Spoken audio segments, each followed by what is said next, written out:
Hello YouTube and welcome to the Miniature Construction Company.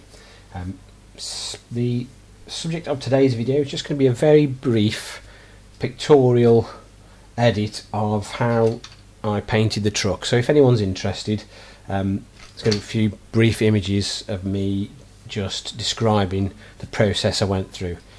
Also, if you are interested in using salt chipping to weather or custom paint, you can go to a previous video I made that I used the B1.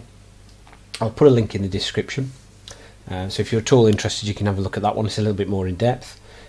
So without further ado, let's get on with the video.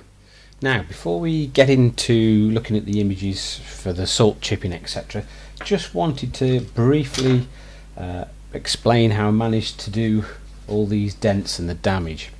It's dead simple, although you've got to be very careful. You just need a lighter and a blunt object, and when the shell was off, all I did was literally warm the inside of the shell until it became soft, and then literally just press an object, a screwdriver, tweezers, whatever, into the plastic. Hold it there until it hardened off. Now you've got to be very careful, because obviously you're using a naked flame and it's very easy for the body of it to catch fire. So once that happens, you end up with a horrible mess. So you literally got to just do it enough that it just softens the plastic off and it becomes malleable enough that you can press something in to sort of create the damage. Once again, bit of a disclaimer: when you're doing this, please be very careful, and only do it just enough to soften the plastic, and only do it from the inside. If you do it from the outside, you're going to end up with a horrible mess and it'll ruin your body shell. So only do it from the inside. Okay, let's crack on with the photos. The first three images are really concerning the dents created using the lighter and a blunt object. You can just see them a little bit easier on the unpainted shell than you can later on. Now, before I go into the salt chipping, I will say that underneath the silver coat of paint pictured, there is a coat of plastic primer. It's very important, if you're painting plastic, to use a plastic primer first, otherwise the surface just won't key. Now, the salt is first applied. I use a little brush and some water containing a little bit of fairy liquid to break down the surface tension.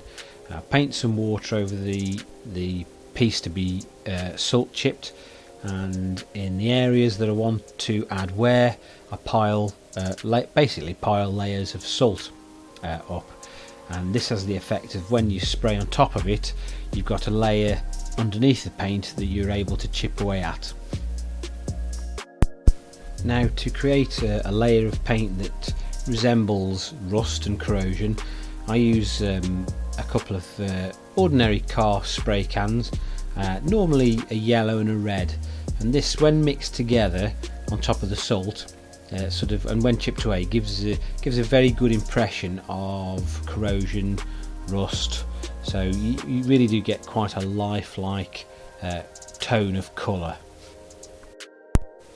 Now, after the application of the silver and the two rust colours, the final colour I wanted the shell to be was blue, and I've just used, I think it's Ford Wedgwood blue.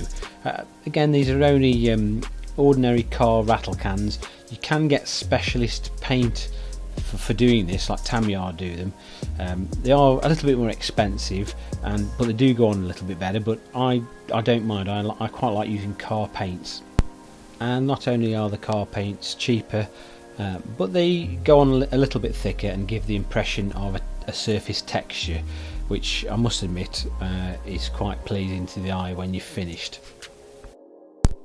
Now, as you can tell from the last couple of images, I've masked a panel off on the shell I'm going to paint it black. Before we apply a black coat of paint, I've applied some salt to certain areas to bring out the surface colours and texture underneath, and to mask off the next layer of black paint. And nothing says wear and tear on a vehicle than having a couple of panels a different colour to the rest of the body. And this image just shows the masked off black panel. The wheels are also treated to a coat of grey primer and then a coat of silver.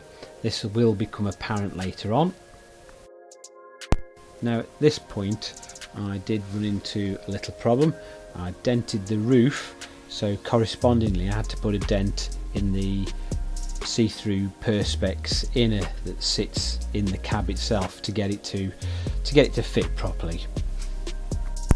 Now while the cab was apart, I took the opportunity to paint the interior, and I've actually modelled the interior colours on I think it's a California model Hilux called the Surf, which came in this funky two-tone brown paint scheme, which I've tried to replicate on mine. And lastly, before reassembly, all the wheels were brush painted matte Humbrol number 33, and if you can remember, they had a base layer of silver, so this gives the effect of when the matte paint is scratched, which it does scratch quite easily, you'll get the silver tone underneath coming through. It looks quite realistic when it's scratched.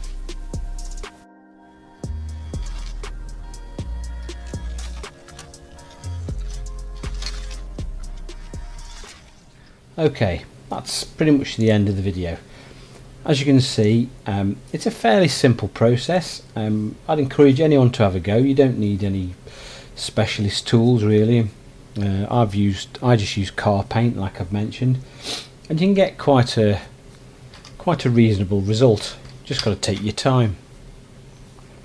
I'm gonna have to apologise as well for I've got a stinking cold for a few weeks now and just can't seem to shift it.